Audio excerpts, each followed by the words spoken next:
सभी दर्शकों को जय श्री महाकाल। आशा करते हैं, प्रार्थना करते हैं कि सभी भक्तों को बाबा महाकाल का आशीर्वाद सदैव बना रहे। वैसे तो सनातन धर्म में पूजा पाठ के अलग अलग विधान हैं और इन विधानों के साथ साथ हर मंदिर की चाहे आप किसी ज्योतिर्लिंग की बात करें, चाहे किसी आप शक्तिपीठ की बात करें, चाहे सिद्धपीठ की बात करें, सबकी अपनी अपनी एक अलग तरह की पूजा करने की शैली होती है। तो इसी शैली को आज हम आपको बताने जा रहे हैं। 12 ज्योतिर्लिंग में से विश्वविख्यात ज्योतिर्लिंग बाबा बैद्यनाथ, जो स्थित है झारखंड के देवघर में, और मानता है कि यहाँ पर विष्णु भगवान ने स्वयं इस ज्योतिर्लिंग को स्थापित किया था। तो हम आज जानेंगे कि ऐसा क्या विधि विधान है बाबा बैद्यनाथ का कि जो महाशिवरात्रि पर साल में एक दिन उस चीज को किया जाता है। तो भक्तों, सनातन ही सत्य है। बाबा के मंदिर के शीर्ष पर त्रिशूल नहीं पंचशूल है। गौर देने वाली बात है कि आपने अधिकतर देखा होगा, अधिकतर जो शिव मंदिर होते हैं उनके सूल उसके ऊपर जो है त्रिशूल लगा होता है, मगर बैद्यनाथ बाबा के जो शिव मंदिर का जो शीर्ष है, जो उसकी गुम्बद है, उसके ऊपर शूल है, जो उस महाशिवरात्रि में ही उतारा जाता है। बाबा बैद्यनाथ का पंचशूल महाशिवरात्रि से एक दिन पूर्व यानी फाल्गुन मास पक्ष के त्रयोदशी तिथि के अवसर पर को देवघर स्थित बाबा बैद्यनाथ, माता पार्वती सहित अन्य मंदिर शिखर से उतारे गए सभी पंचशूलों की विशेष सामूहिक पूजा की गई। तीर्थ पुरोहितों को उपस्थिति में विधि विधान से पंचशूल पूजा समापन हुई। पूजा में बड़ी संख्या में श्रद्धालु भी सम्मिलित होते हैं। चलिए आज हम बताते हैं पंचशूल की वापस लाने के पीछे की वजह। कार्यक्रम में बताते हैं पंचशूल पूजा के बाद सबसे पहले बाबा बैद्यनाथ और माता पार्वती मंदिर के शिखर पर पंचशूलों को वापस लगाए जाने की परंपरा क्या रही है। इस विशेष पूजा के बाद बाबा और पार्वती मंदिर के बीच प्रथम गठबंधन भी कराया जाता है। इसी क्रम में अन्य सभी मंदिरों शिखरों से उतारे गए पंचशूलों को फिर से लगाया जाता है। ज्ञात हो कि बाबा बैद्यनाथ और माता पार्वती मंदिर के शिखर से पंचशूलों को उतारे जाने के बाद दोनों मंदिरों के बीच गठबंधन भी बंद हो जाता है। तो भक्तों, यहाँ पर आप सोच रहे होंगे कि पंचशूल, आखिर पंचशूल है क्या। जिस तरह से त्रिशूल होता है उनमें 3 वो लगे होते हैं, पंचशूल में 5 आपको जो है अलग अलग शूल लगे होते हैं, तो उसको पंचशूल कहते हैं। अधिकतर आपने देखा होगा त्रिशूल के अंदर 3 भाले टाइप, वो त्रिशूल हो गया, और ये है 5 जब उसमें लगी हैं तो ये है पंचशूल। तो आगे की चर्चा में हम फिर बताएंगे आपको। बाबा मंदिर की सबसे बड़ी विशेषता यह है कि यहाँ के मंदिर के शीर्ष पर त्रिशूल नहीं बल्कि पंचशूल है। मुख्य मंदिर के स्वर्ण कलश के ऊपर स्थित पंचशूल सहित यहाँ के सभी 22 मंदिरों में स्थापित पंचशूलों को वर्ष में एक बार शिवरात्रि के दिन मंदिर से नीचे लाया जाता है। झारखंड के देवघर स्थित बैद्यनाथ धाम सभी 12 ज्योतिर्लिंगों में भिन्न है। जैसा कि मैंने आपको पहले बताया था कि हर ज्योतिर्लिंग का अपना अपना महत्व है, तो उसी प्रकार बाबा बैद्यनाथ का जो ये 12 ज्योतिर्लिंगों में से ही अपना आप में एक अलग भिन्न है।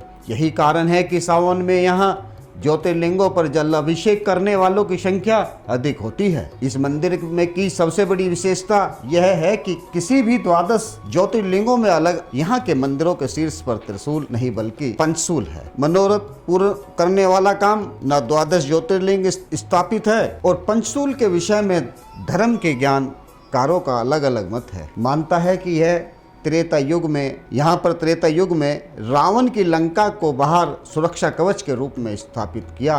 धार्मिक ग्रंथों के मुताबिक भगवान विष्णु ने यहाँ शिवलिंग स्थापित किया था। उन्होंने एक ग्वाले का भेष धारण कर रावण को यहाँ रोका, जो कैलाश से शिवलिंग को उठाकर लंका ले जा रहा था। मंदिर के तीर्थ पुरोहित दुर्लभ मिश्रा के अनुसार धर्म ग्रंथों में कहा गया कि रावण को पंचशूल के सुरक्षा कवच को भेदना आता था, जब कि इस कवच को भेदना भगवान राम के भी बस में नहीं था। विभीषण द्वारा बताई गई युक्ति के बाद ही राम और उनकी सेना लंका में प्रवेश कर सकी थी। धर्म के जानकारों का कहना है कि पंचशूल का अर्थ काम, क्रोध, लोभ, मोह और ईर्ष्या जैसे 5 शूलों से मानव का मुक्त होना है। मैं दोबारा से आपको बताऊंगा कि पंचशूल का अर्थ काम, क्रोध, लोभ, मोह और ईर्ष्या जैसे 5 शूलों से मानव का मुक्त होना है, जबकि एक अन्य जानकारी के अनुसार पंचशूल तत्व क्षति, जल, पावक, गगन तथा शमीरा से बने इस शरीर का द्योतक है। मंदिरों के पंडों के मुताबिक मुख्य मंदिर के स्वर्ण कलश के ऊपर स्थापित पंचशूल सहित यहाँ के सभी 22 मंदिरों में स्थापित पंचशूलों को वर्ष में एक बार शिवरात्रि के दिन में नीचे लाया जाता था तथा सभी को निश्चित स्थान पर रखकर विशेष पूजा अर्चना के बाद फिर से वहीं स्थापित कर दिया जाता है।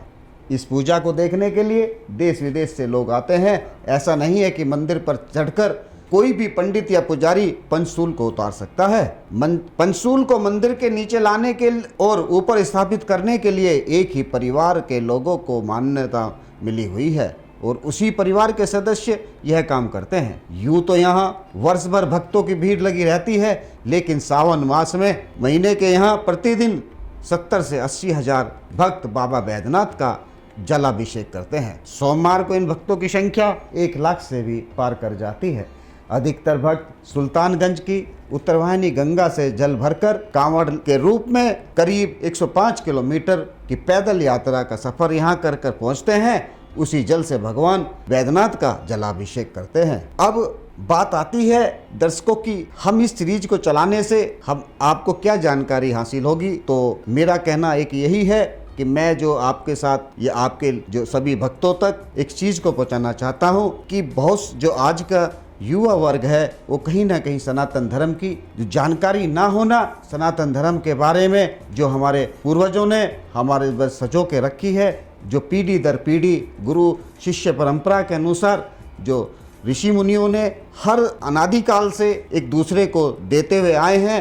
तो मेरा खुद का एक प्रयास है कि मैं जो जितना ज़्यादा से ज़्यादा हो सकूं, ये आज 21वीं सदी का जो आधुनिक भारत है, इस भारत में जो आने वाली जनरेशन है, आने वाले जो युवा वर्ग हैं, उनको सनातन धर्म की, उनको अपने पूर्वजों की, उनके अपने जो भी आज उस चीज़ से अभिन्न है उसको नहीं जानते, तो कम से कम उसकी जानकारी मेरे द्वारा अगर कुछ लोगों तक भी पहुंचेगी तो मैं अपने आप को कृतज्ञ समझूंगा। उनका बहुत बहुत धन्यवाद करता हूं जो मेरी बातों को समझें और उन पे अमल करें। मेरा ये प्रयास कितना सार्थक होगा ये आने वाला समय बताएगा, पर एक कदम थोड़ा बदलाव की तरफ जो मैं लेके जा रहा हूँ। काफ़ी मेरे नौजवान साथी, मेरे संगे साथी मुझे आधुनिकता के उस दौर से भी जानते हैं कि जब मैं युवा अवस्था में और कॉलेज समय में मेरे को आधुनिकता के हर उसमें रूबरू भी हैं। सभी के मन में सवाल आता होगा कि आखिर ऐसा हुआ क्या कि जो एकदम मैंने अपने आप को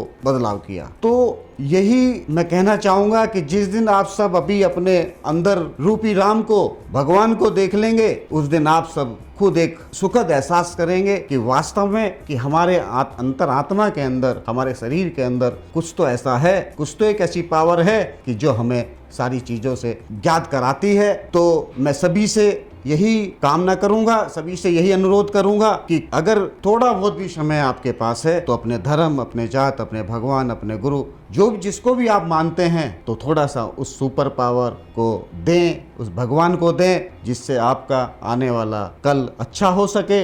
इन्हीं शब्दों के साथ अगर मुझसे कोई त्रुटि हुई हो तो क्षमा चाहता हूँ। फिर दोबारा से आपसे मिलने का मौका मिलेगा किसी नई बात के साथ, किसी नए वादे के साथ। जय श्री महाकाल।